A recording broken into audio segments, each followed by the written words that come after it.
Okay, welcome. My name is Amanda Browning, and this session is about the impact of the COVID-19 pandemic on physical education classes in the United States.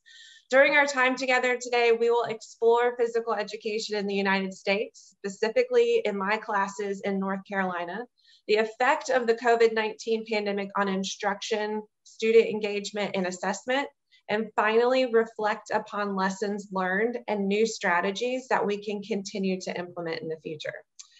While a trip halfway around the world allowing me to meet you in person would have been absolutely amazing, I want to take a second to introduce myself and share my teaching experience. My name is Amanda Browning, and I just completed my 17th year teaching health and physical education in North Carolina. North Carolina is a beautiful part of the United States on the eastern coast, complete with the Appalachian Mountains in the west and the gorgeous coastline in the east. I've taught middle school, which is grades 6 through 8, or ages 11 through 14, for 13 years. And now I'm teaching high school, which is grades 9 through 12, or ages 14 through 19. I teach at Weaver Academy, which is located in Greensboro, North Carolina, in the Guilford County school system. Weaver Academy is a public magnet school for the performing and visual arts and advanced technology. Students must audition and be accepted to attend Weaver, and we have very talented students in our theater, classical guitar, piano, vocal, dance, and visual arts disciplines. Behind my teaching experience is a bachelor's degree in exercise and sports science from Meredith College, where I played soccer, and a master's degree from East Carolina University. In addition, I have my National Board for Professional Teaching Certification in Physical Education for Early Adolescence and Adulthood. The needs of our students are always changing, and I strive to be a continual learner so I can reflect on my instructional practices and add skills and knowledge to my teaching toolbox to meet the ever-changing needs of my students. So why do I teach health and physical education? Why have I spent my entire career leading students through a process to develop the knowledge and skills needed to live a healthy, active lifestyle? I believe when you frequently take time to connect with your core values, your internal motivations, that your passion for your career will continually be ignited, and that passion will be reflected in your teaching.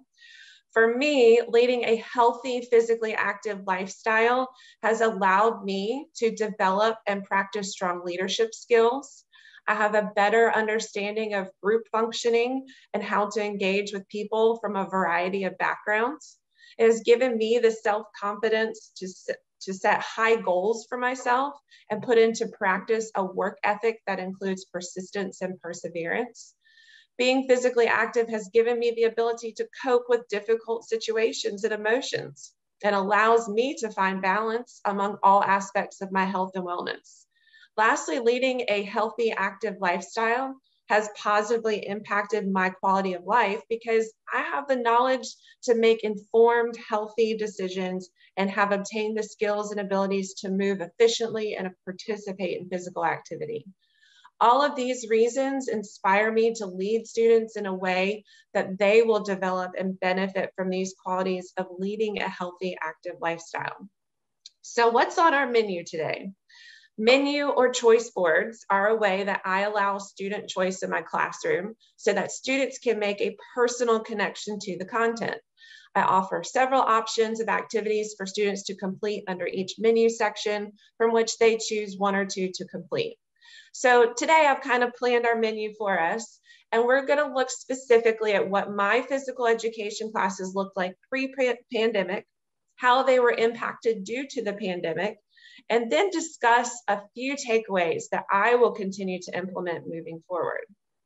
So physical education at Weaver Academy. I'm going to use my classroom as a specific example of the changes incurred as a result of the pandemic. In North Carolina, students are required to obtain 1 credit hour of physical education for graduation. At Weaver, this means all students entering 9th grade, which is their freshman year, take a 1-semester health and physical education course. Over the course of 90 instructional days, students are taught content from physical education for 50% of the time and health education content the other 50%. As we all know, much of the content is interconnected, so students are in a confined classroom setting for about 1/3 of the semester, and they are physically active for the remainder. Each class period lasts for 90 minutes. In order to maximize instructional time, I put several procedures in place that allow students to work independently at their own pace at the very start of class. When students walk into the gym, an instant activity is displayed on a dry erase board. These instant activities can vary between written assignments, activities to review skills learned the previous day, assessments, or fitness challenges and games. I structure these activities in a way that allows students to begin working without much direct instruction from me so that I can handle non-instructional procedures such as taking attendance. It also gives students an opportunity to socialize with others. Students also wear a wearable fitness tracking device during class that they put on once they enter the gym. The pedometer measures steps as well as moderate to vigorous physical activity time. Using this device assists me with monitoring level of activity during class and has been an excellent motivational tool. We have class competitions and individual highest number of steps challenges, and students analyze their step totals each month by making graphs and writing reflections. Don't believe me about the motivation factor? Here's a little video from one of the first days I distributed the pedometers. They were so excited and actually complained when I asked them to sit for directions. By the way, if you're interested in any of the activities you see throughout this presentation, you can follow me on Twitter at ABPhysEd. I have found that the online professional learning community of health and physical educators has been super instrumental to me, and I'm extremely appreciative of those willing to share ideas and activities. So after the instant activity, I structure my class using the format of skill development, leading into a small-sided game, and then leading into an extended small-sided game or activity. This goes from a skill progression of demonstration and practice of the individual skill cues, then application of those skill cues in a small-sided game setting, and then a kind of slightly larger small-sided game where they can again apply some of those skill cues, plus add in the knowledge of rules of whatever activity that we are participating in. Sometimes the instant activity may be some form of skill or tactical development, and many times this progression may spread over multiple class periods. Giving students ample practice opportunities will develop confidence in their skills, and small-sided activities allow students to move at their own pace, adding or taking away modifications as needed. It also gives me the time to help assess students and provide individual direct instruction. I also use the sport education model frequently, especially when teaching team sports like volleyball or soccer. This model provides classroom management, student choice, and promotes teamwork. I start out this unit, each student is on a team, is assigned a role such as coach, manager, fitness specialist, and each role has specific jobs to complete each day. This format allows students to take ownership of their learning. While the units I choose to teach are site-based, they are ultimately guided by standards developed on the state and national level. Since equipment, space, class size, and teacher experience knowledge varies greatly from school to school, we do not have set sports or activities we must teach. Each teacher can decide how to teach the standards using activities that fit their student population the best. So the impact of COVID-19 pandemic on physical education in my classroom. On March 13th, 2020, I left my classroom and did not return until August of 2020. Even then, I returned to an empty classroom and extra computer screens. My students did not actually return to in-person instruction until April of 2020. So at the beginning of the shelter-in-place order, teachers were given about 2 weeks to navigate virtual instruction. We already had a learning management system called Canvas in place, but many teachers and students were not familiar with its use. In addition, many students lacked devices, home Wi-Fi, or were now required to babysit siblings or go to work to help supplement family income lost due to job layoffs. Through June of 2020, I posted assignments that students would complete independently. Some teachers began online classes, but most contacted students through email or phone calls. So then in August of 2020, we returned to campus and virtual classes began. There was still a struggle with many students not having working devices or reliable Wi-Fi. Many students also had taken on extra responsibilities at home or were home unsupervised. In April of 2021, the high school students had the option to return to in-person learning.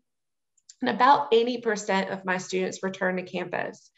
But now I was tasked with teaching physical education in a hybrid model.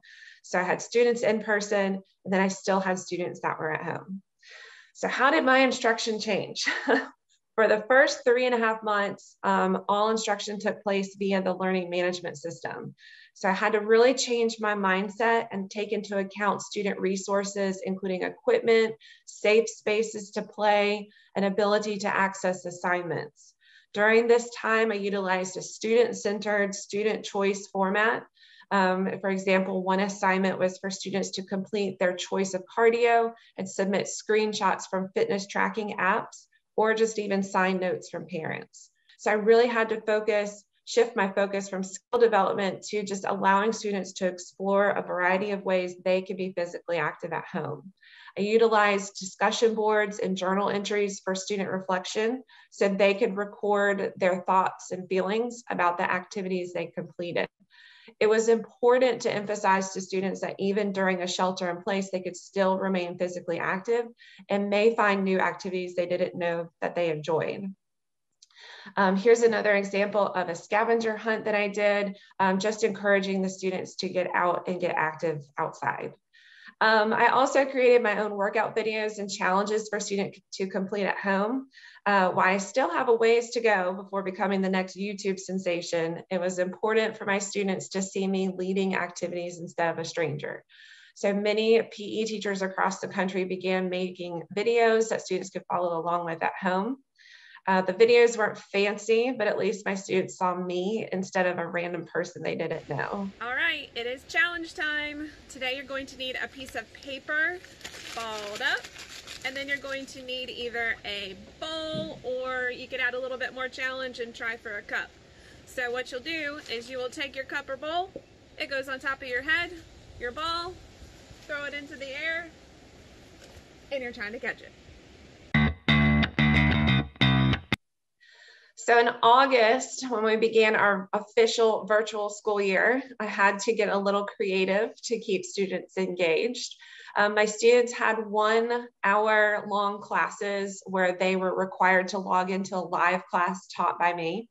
I'm fortunate that in most cases, most of my students did join and participate in the live classes, but students were not required to turn on their cameras, so most didn't. I spent a lot of time working out and playing games to a blank screen. So a few days I had to throw on a few costumes to make sure they were actually paying attention. Just like in person, I continued my organization of using an instant activity. These virtual activities included completing discussion boards, participating in online games or review activities, or simply gathering equipment for the day's lesson. I also included social emotional check-ins that encourage students to talk to each other, asking questions like, what is your favorite TV show, movie, flavor of ice cream, help students feel comfortable unmuting and joining in the online meeting. Other days, I used tools that allowed me to call on students to join in the class discussion. Online tools like Wheel of Names and Flippity were useful in making this process not as intimidating. I would click the wheel, it would spin, whoever's name I landed on would answer the question. Tell me something good. I started out with using easy questions like this. Tell me something good. Students could share anything they wanted to, interesting fact, something fun they've been doing, favorite vacation, other tidbit about themselves. It was just an attempt to make them feel more comfortable and to actually engage in the online class. I also used the wheel to help with PE warm-ups. So here's one that we did for badminton.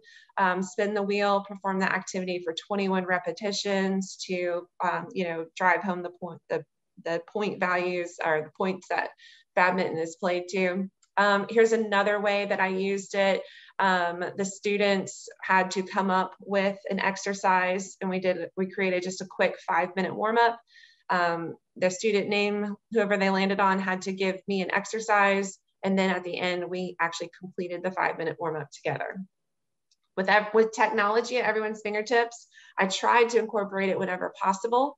This was a get to know you activity I did with students at the very beginning of the semester. They filled their locker with items that represented them and then shared their locker with the class during an introduction day.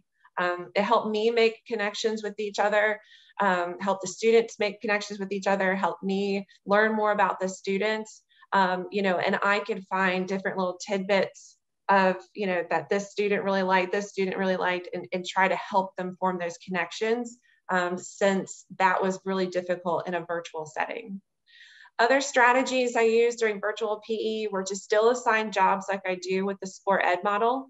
When we would do different fitness challenges, I would assign scorekeepers, timekeepers, room monitors to help me if someone had a question and I didn't hear them. It kept the students engaged in the class, and it took some responsibility off of me, which was nice every once in a while. I used online collaboration boards such as Jamboard. These tools open up discussion on topics that sometimes were a little difficult to get the kids talking about virtually. And then I entered the world of gifts. Whenever possible, I used myself to demonstrate exercises and activities. Teaching multiple classes a day was exhausting, but adding in the gifts and creating videos for students to view ensured that all of my classes were getting the best demonstrations possible. I incorporated brain boost activities whenever possible.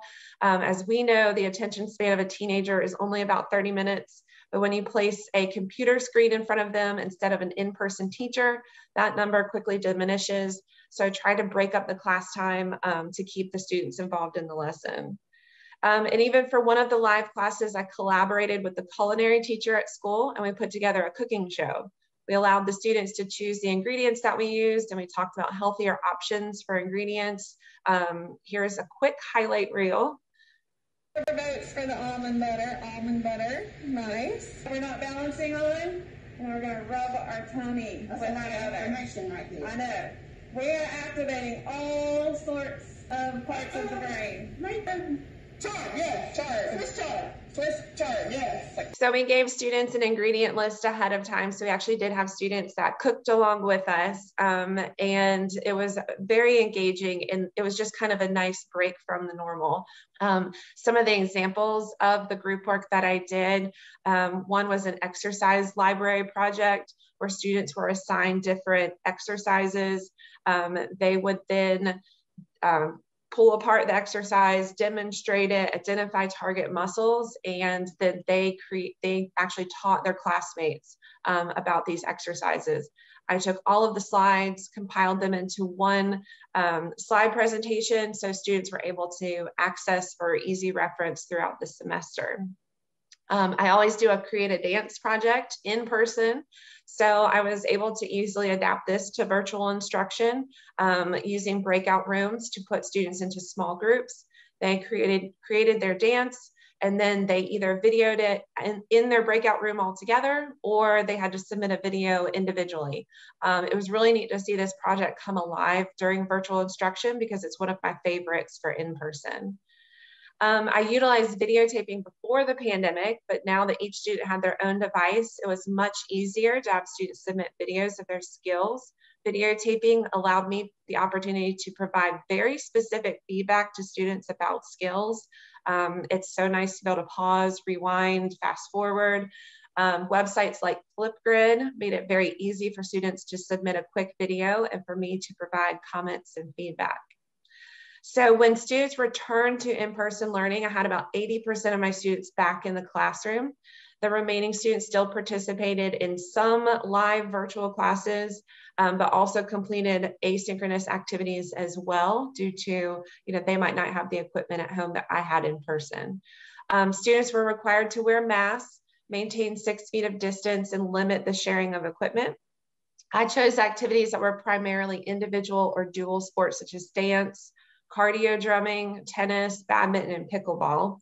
I modified many activities that required working in partners so that each student had their own equipment. And at this point, all students also had district issued devices. So I was able to incorporate technology still in the in-person classes. So how has teaching during the COVID-19 pandemic changed my instruction moving forward? I really recognize the power of student choice. I also think that it's important that students connect with physical activities that are actually feasible for them in the future. While a structured PE class is fantastic, once they leave my class, they will no longer have that opportunity. Have I given them the skills and abilities to lead an active lifestyle on their own? Can they find opportunities in their community to be physically active?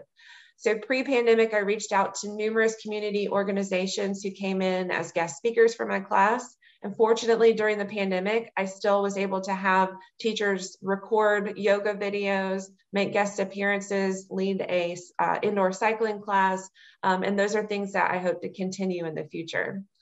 The use of technology has obviously become an integral part of instruction, and it will be important to continue its use in the future as a supplement to in-person instruction. It's going to be important to find a balance and identify effective uses of technology as students return back in person.